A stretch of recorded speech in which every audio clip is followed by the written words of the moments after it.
Foi numa das galerias do Monte de São Pedro, a cerca de 500 passos da entrada principal e a 30 metros abaixo da superfície, que os mineiros escavaram parte do crânio de um grande animal incrustado na pedra.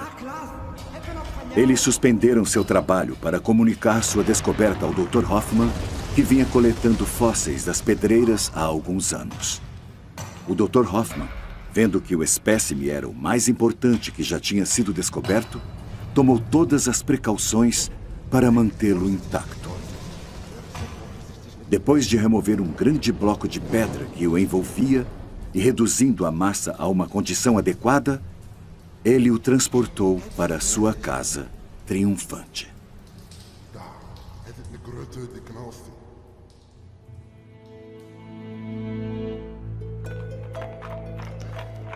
25 anos depois, após a ocupação de Maastricht pelo exército revolucionário francês, o famoso fóssil chega numa noite fria de inverno ao Museu Nacional de História Natural de Paris.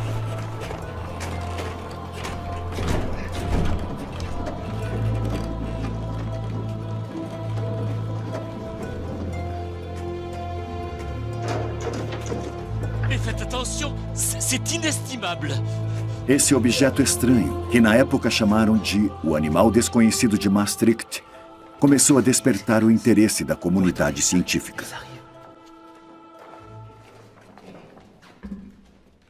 Allons. Encore un effort. Sur la table. En douceur. Allez, messieurs, ouvrez-moi cette caisse. Oui, c'est cela, ouvrez la caisse. Mais faites très attention. Messieurs, en même temps. O que eles descobriram naquela noite era diferente de qualquer criatura viva conhecida.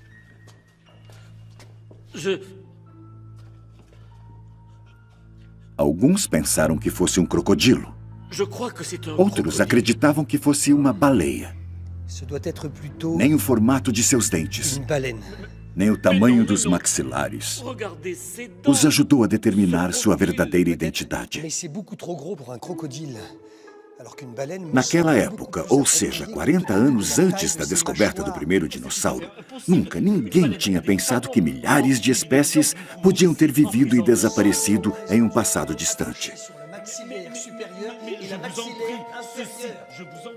Mas isso estava para mudar.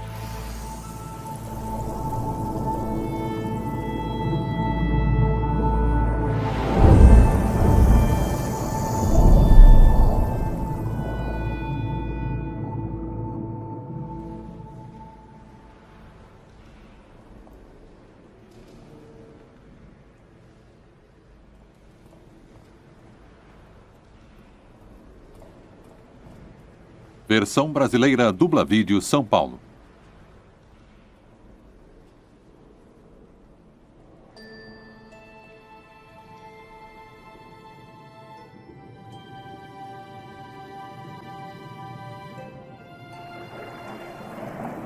Tenho certeza de que os dinossauros marinhos ainda existem.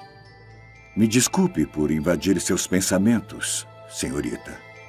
Mas falando objetivamente, só os répteis que andavam em terra seca são chamados de dinossauros. Se vivessem debaixo d'água, seriam chamados de répteis marinhos. E todos eles desapareceram há muito tempo. O que aconteceu? Você vai ver, Julie. Sudoeste da costa do Colorado, 65 milhões de anos atrás.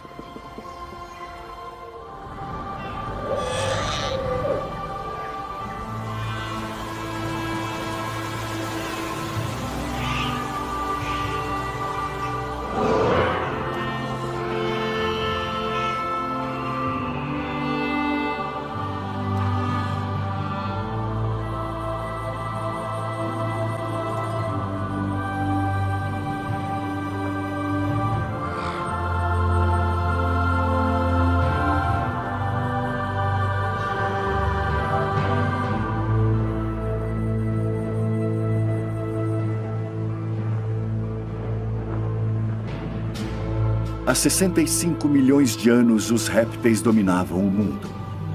Na terra, no ar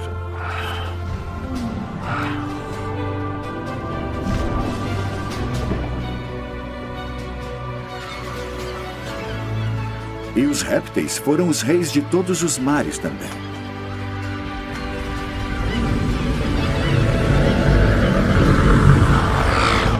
Então, um grande cataclismo vindo do espaço, um asteroide de 18 quilômetros de diâmetro, atingiu a Terra. O impacto desse asteroide desencadeou a força de mais de 100 bombas atômicas.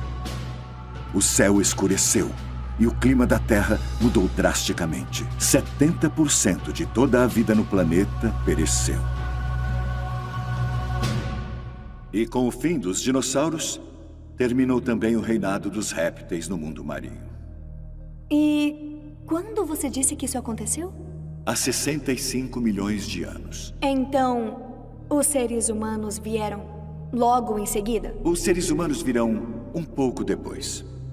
Depois quando? 65 milhões de anos. Você tá brincando. Os seres humanos modernos, como você e eu, só apareceram há quase 200 mil anos. Em comparação com a idade da Terra, isso é um piscar de olhos. Como 200 mil anos? Um instante, no tempo geológico. É um pouco difícil de compreender, não acha? Comparando-se milhares e milhões e até mesmo bilhões de anos, concorda? Então venha comigo, Julie. E quando você quiser parar o tempo, diga, pare. Pare? Muito bem, então vamos para o passado.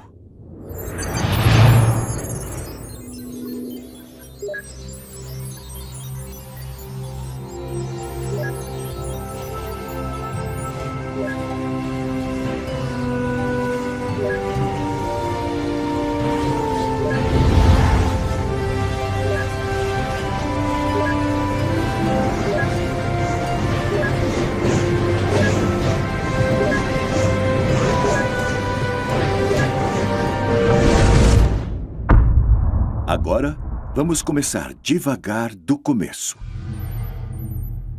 A Terra se formou há 4,5 bilhões de anos, então a vida surgiu, mas permaneceu microscópica por 3 bilhões de anos. Nessa espiral de tempo, só a última volta nos interessa. Ela nos leva ao nosso tempo. Vamos considerá-la como um relógio de 12 horas. 540 milhões de anos atrás, às 2 horas, a Era Primária começa. A vida cresce e evolui em todos os ambientes. Às 7h30, a Era Secundária, ou o Mesozoico, começa. É a Era dos Répteis. Incluindo os famosos dinossauros. Sim, além dos répteis voadores e marinhos. A próxima e última era, o Cenozoico, é a idade dos mamíferos. Neste relógio, o Homo sapiens, nossa minúscula espécie, aparece apenas 8 segundos antes das 12. O Mesozoico ocorre entre as duas principais crises ecológicas que levaram à extinção de muitas espécies na Terra. A maior, às 7h30, e a última bem ali, às 10:50. Esta causou a extinção dos dinossauros e dos grandes répteis marinhos. Mas como isso começou? Primeiro você vai precisar de um microscópio.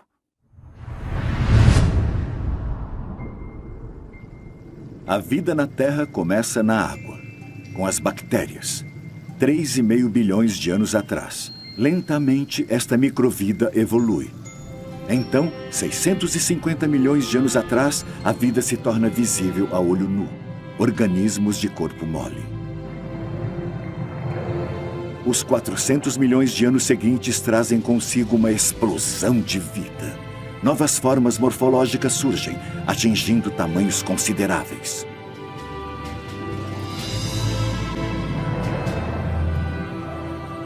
E, finalmente, depois dos peixes, os anfíbios chegam com pés para conquistar terra firme. 300 milhões de anos atrás, os répteis aparecem pela primeira vez em terra.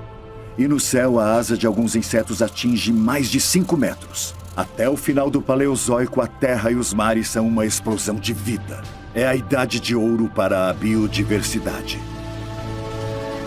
Mas este período termina com cataclismos gigantescos que exterminam até 95% das espécies. A maior extinção de todos os tempos. 95% das espécies? Mas isso é muito. Não deve ter sobrado muita coisa depois disso. Isso mesmo, querida. E a maioria dos grandes predadores do mundo desapareceu. Mas a vida persistiu. E nos mares, muitos peixes e moluscos permaneceram. Mas e os répteis marinhos? O reinado deles começa agora. 3 grupos diferentes, um após o outro, vai governar os oceanos do mundo. Primeiro os ictiossauros, que usam suas caudas para nadar. Como peixes. Parecidos com peixes. E então os plesiosauros, que usam seus 4 membros em forma de remos para voar pela água.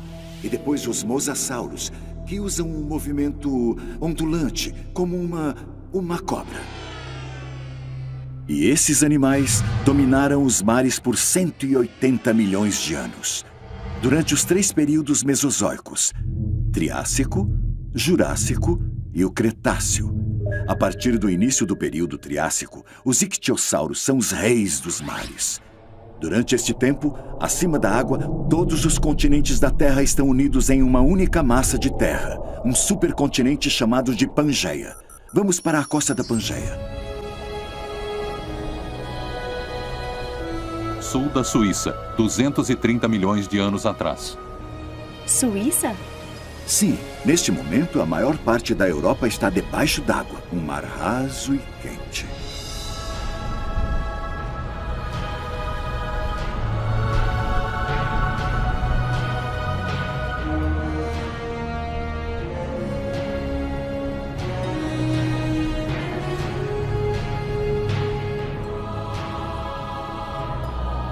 No Triássico Médio é quente e seco em terra firme, com pouco para se comer. No mar, a vida floresce de novo. Várias espécies de répteis voltaram para o ambiente marinho, que florescia com abundância de alimento.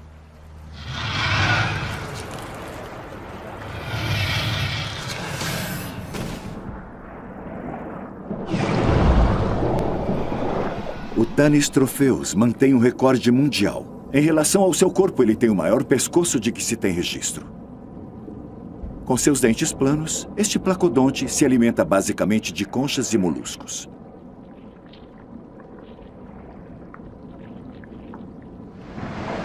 Não são tartarugas? De forma alguma, mas eles também desenvolveram uma armadura resistente para mantê-los relativamente a salvo dos grandes predadores do Triássico, como o notossauro.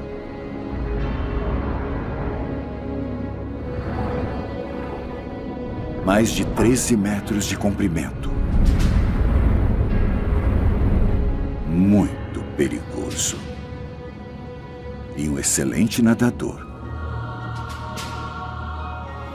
Mas não é páreo para o mixossauro.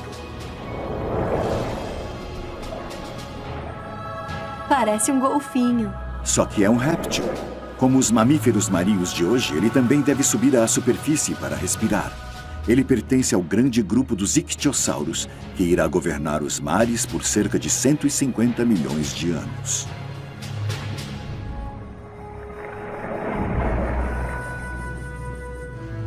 Eles não parecem grandes o suficiente para governar nada.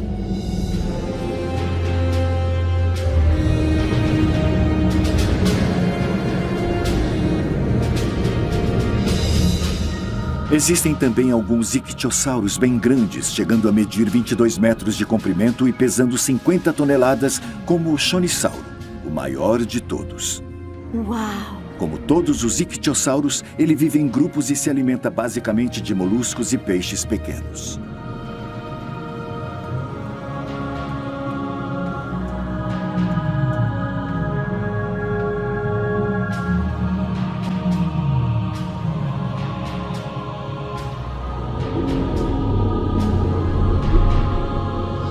Eles se parecem com os golfinhos e as baleias. Isso mesmo. Eles até nascem de forma semelhante. Como assim? Vamos saber de um especialista, o paleontólogo Ryosuke Motani. Ele acaba de estudar alguns espécimes a partir de um famoso local de fósseis na Alemanha. Muitos fósseis de ictiosauro foram encontrados em Rosmaden, com os ossos intactos. E até mesmo com a marca de sua pele na rocha, o que nos ajudou a saber a posição de suas barbatanas. Alguns fósseis de ictiosauro estavam tão bem preservados que podemos até ver fetos no interior dos corpos das mães. E alguns até nascendo. Incapazes de sair da água para colocar seus ovos, como outros répteis, os ictiossauros davam à luz na água. Os bebês saíam primeiro com a cauda, como os golfinhos hoje. Outra característica dos ictiossauros são os seus imensos olhos. Protegidos por ossos anelados, eram capazes de suportar a pressão extrema da água. Um ictiosauro jurássico, o oftalmossauro, se destaca no reino animal por ter os maiores olhos em relação ao corpo. Com esses olhos enormes, ele era capaz de detectar sua presa na escuridão das grandes profundezas.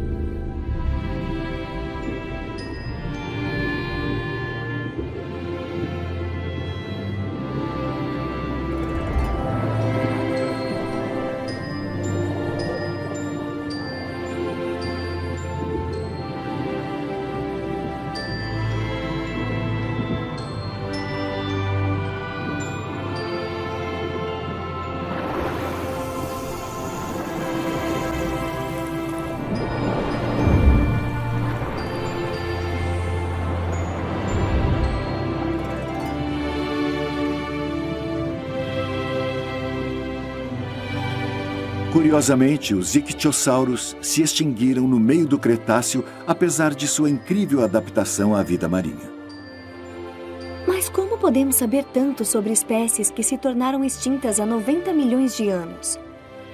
Talvez por causa do grande número e da qualidade dos fósseis encontrados. E, claro, graças àqueles que os descobriram. Estamos em Londres, numa das mais belas galerias dedicadas aos répteis marinhos do Mesozoico. Nathalie Bardet é atualmente a especialista francesa nestes animais.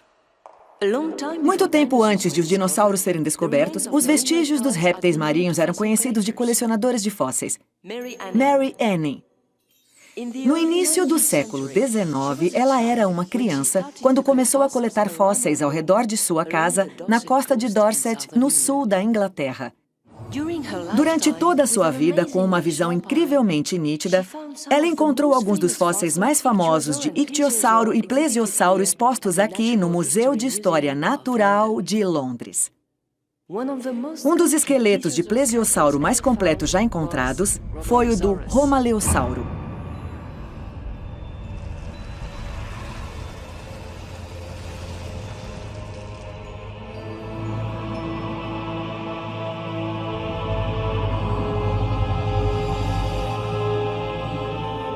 Este predador do início da Era Jurássica foi um grande nadador.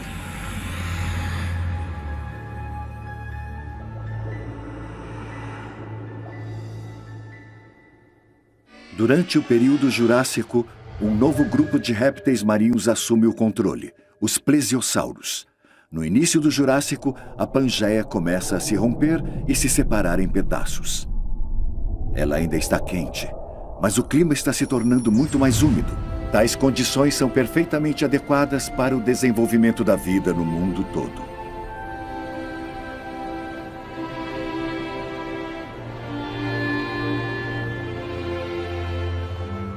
Isso parece bem mais agradável do que o Triássico. O Jurássico é considerado a era de ouro dos dinossauros, não é? Na verdade, é a idade de ouro da vida em geral. E até muito mais para os répteis, sejam eles da terra, do ar ou do mar. Com suas 4 fortes nadadeiras, os plesiosauros logo se tornam os novos reis dos mares. O primeiro dinossauro a ser nomeado é o Megalossauro, que significa grande lagarto em latim. Um nome bem merecido para um carnívoro de 10 metros de comprimento com um enorme apetite. Moluscos como amonites ou belenitas passam por um crescimento sem precedentes e estão no cardápio da maioria dos predadores marinhos. No Jurássico tardio, alguns animais atingem tamanhos incríveis, como o brachiosauro, com mais de 30 metros de comprimento e pesando mais que 6 elefantes. Godzilla é o apelido dado a este imenso crocodilo marinho descoberto nos Andes. Com grandes placas ósseas nas costas, um herbívoro de 3 toneladas é um contemporâneo dos primeiros pássaros. No final do período Jurássico, enquanto os continentes continuam à deriva, novos oceanos aparecem e novas espécies de plesiosauros governam as profundezas.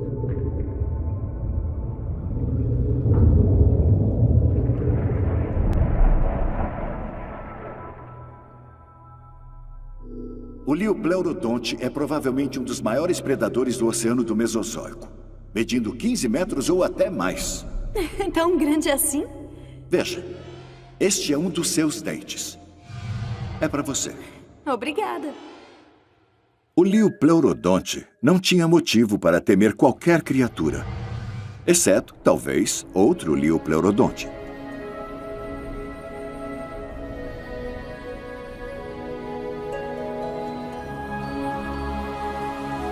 Andes argentinos, 157 milhões de anos atrás.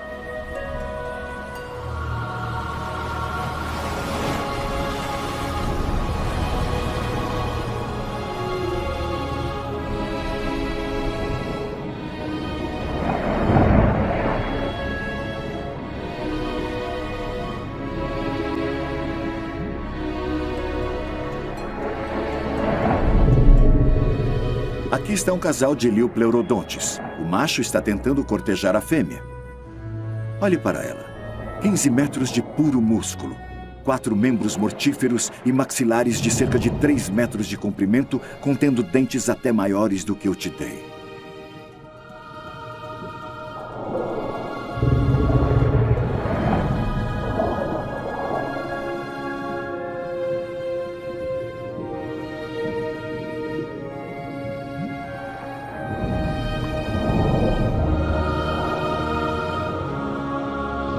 Durante este processo, o macho se apresenta extremamente vulnerável à fêmea.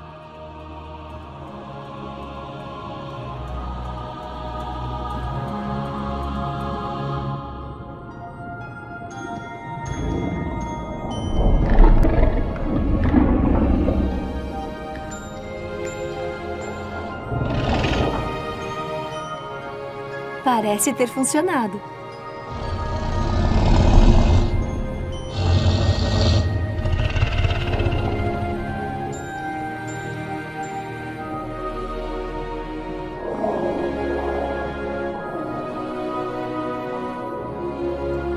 Agora que ela o escolheu como parceiro, o casal precisa seguir para águas costeiras mais seguras para se reproduzir.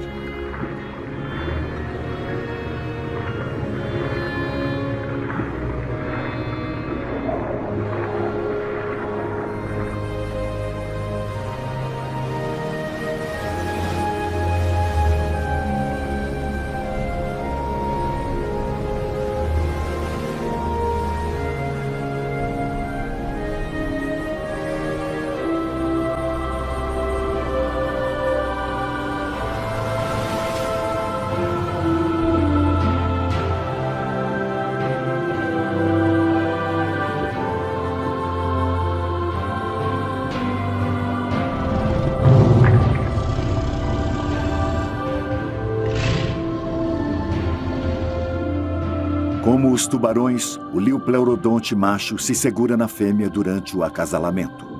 Seus filhotes nascerão em poucos meses.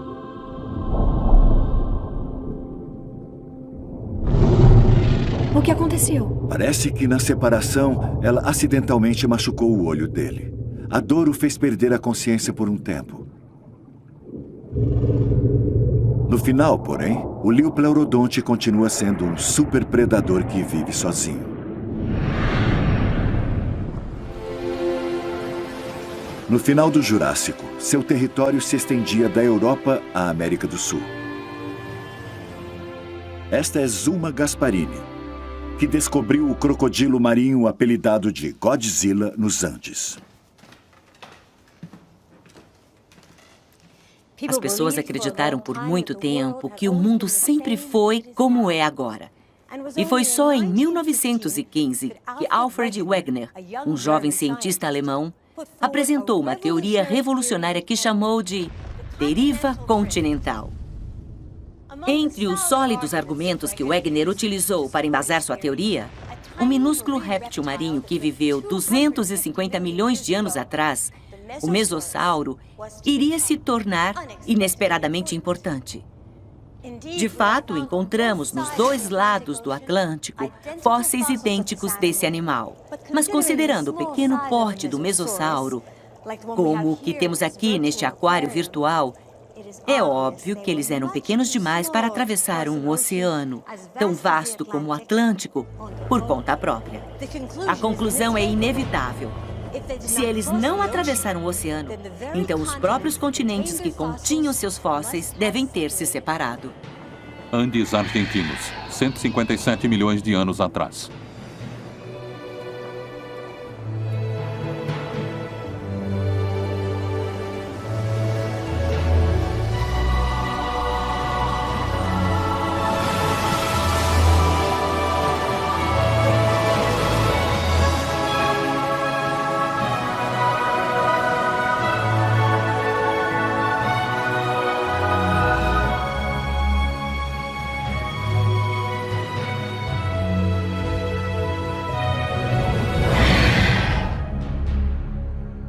O Jurássico foi a idade dos animais gigantes. O Lidsictes tinha aproximadamente 30 metros de comprimento. Provavelmente o maior peixe de todos os tempos.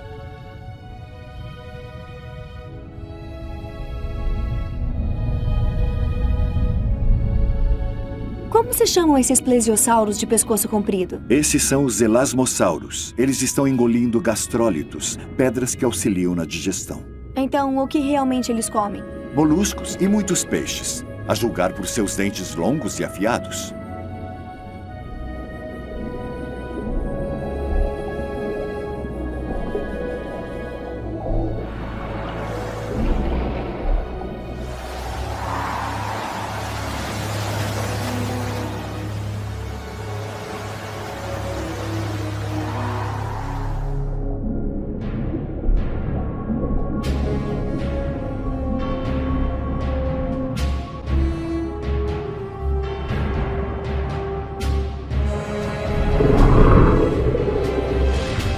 Acredito que este seja o Liopleurodonte macho ferido um tempo atrás.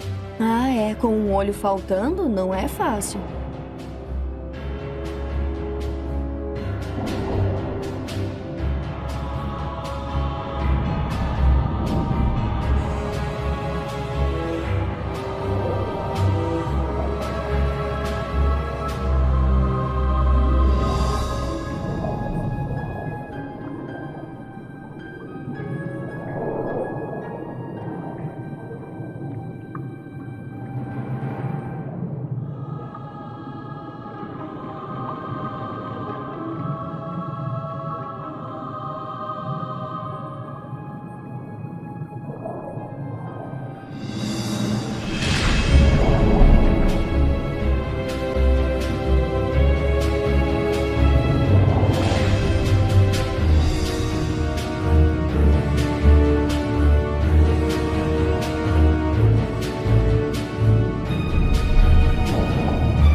Pelas marcas de mordidas profundas nos ossos do elasmossauro feitas por parentes maiores, poderíamos achar que outros liopleurodontes tiveram mais sorte. 30 milhões de anos depois, o cronossauro tomou o lugar do liopleurodonte na cadeia alimentar marinha. Os primeiros vestígios do cronossauro foram descobertos na Austrália, na década de 1930. Um crânio de 4 metros de comprimento com mandíbulas de 3,5 metros, armadas com dentes como punhais. Para nos falar mais sobre os plesiosauros, aqui está o Dr. Benjamin Keir, um especialista australiano nesses animais. Vestígios de répteis marinhos foram encontrados em todos os continentes, principalmente de plesiosauros. Com até 15 metros de comprimento, eles eram magníficos répteis oceânicos que voavam elegantemente pelas águas, com 4 nadadeiras enormes. A ordem dos plesiosauros era grande e variada. Ela foi dividida em 2 superfamílias, com base em sua estrutura corporal geral. Alguns deles, graças às suas cabeças grandes e poderosos pescoços curtos, foram superpredadores de sua era, como o cronossauro. Outros eram totalmente o contrário, com cabeças minúsculas e pescoços muito longos, assim como os elasmossauros. Os plesiosauros duraram tanto quanto os dinossauros, até o final do Cretáceo, 65 milhões de anos atrás.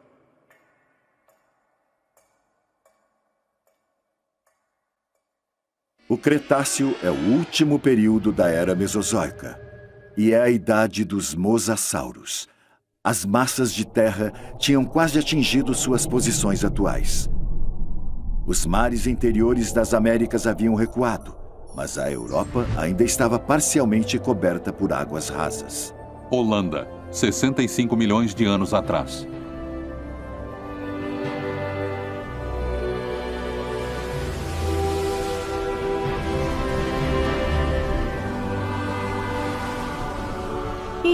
E o clima? Era bem comparável ao clima de hoje, mas mais quente. Está um lindo dia para um mergulho no Oceano Cretáceo, você não acha?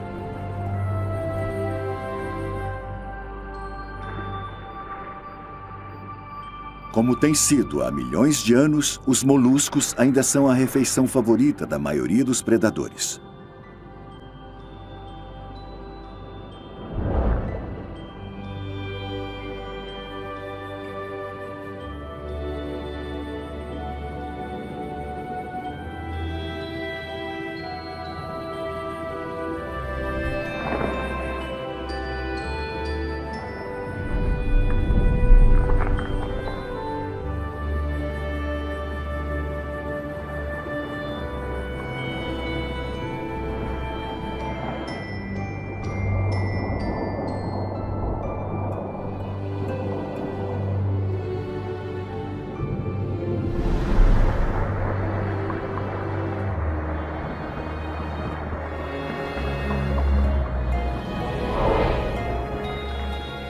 Então, os plesiosauros ainda existem no Cretáceo?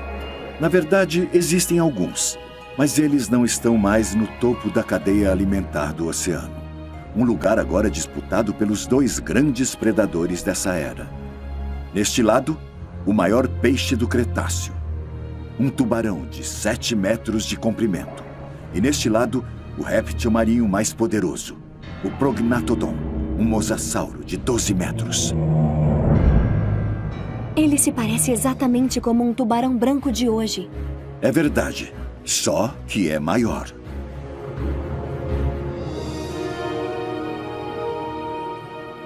Mas o tubarão nunca vai estar à altura disso. Não temos tanta certeza. Ele tem uma vantagem considerável sobre seu adversário. O tubarão não precisa ir para a superfície para respirar. Então...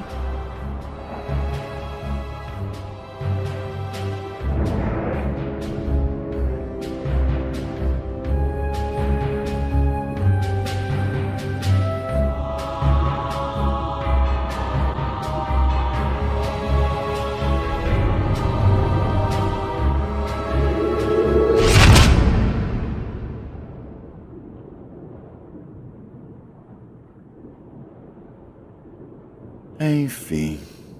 Eu disse que o mosassauro ia ganhar. Desta vez, sim. Mas esse não foi sempre o caso. Encontramos dentes de tubarão incrustados em ossos de mosassauros.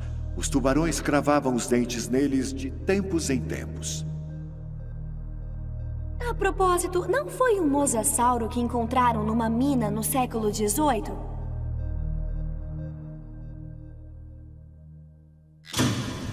Aqui estamos muito perto da mina, onde o famoso animal desconhecido de Maastricht foi encontrado por volta de 1770. Como todos os paleontólogos, Olivier Rippel conhece essa história muito bem.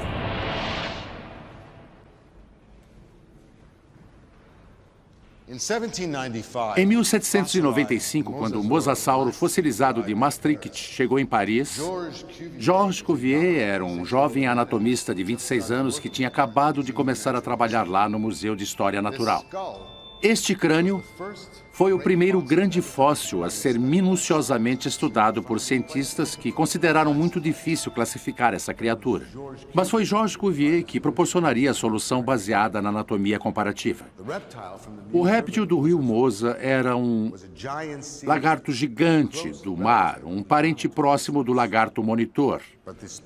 Mas esta espécie tornou-se completamente extinta antes do início dos tempos.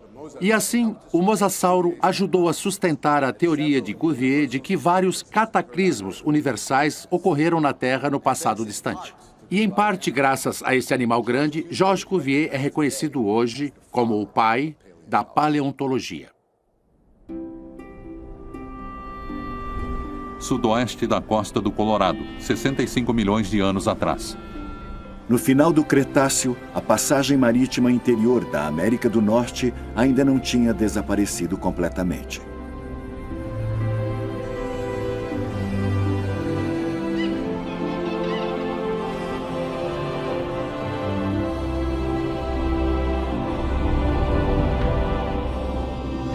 Então tem tubarões no outro lado do Atlântico também. Além de répteis marinhos, eles são encontrados em todos os oceanos.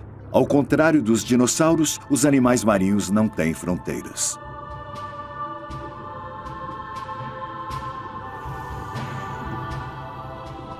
Estes são jovens tubarões longos de 4 metros. Depois de horas pondo ovos na praia, esta tartaruga está exausta. Presa fácil para tubarões famintos.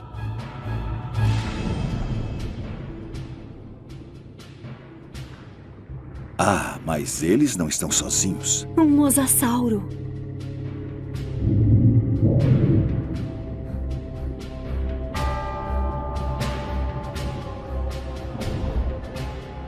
Este grande predador realmente é o equivalente marinho do famoso Tiranossauro Rex.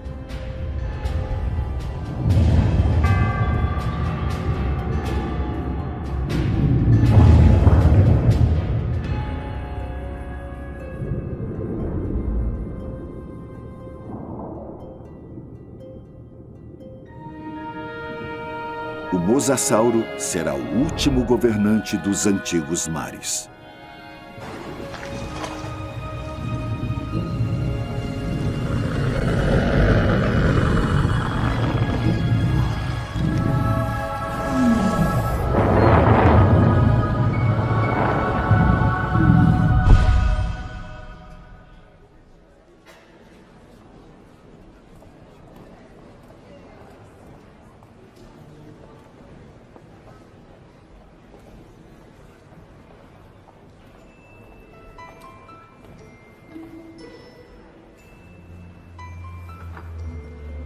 Este é um dos dentes dele. É para você.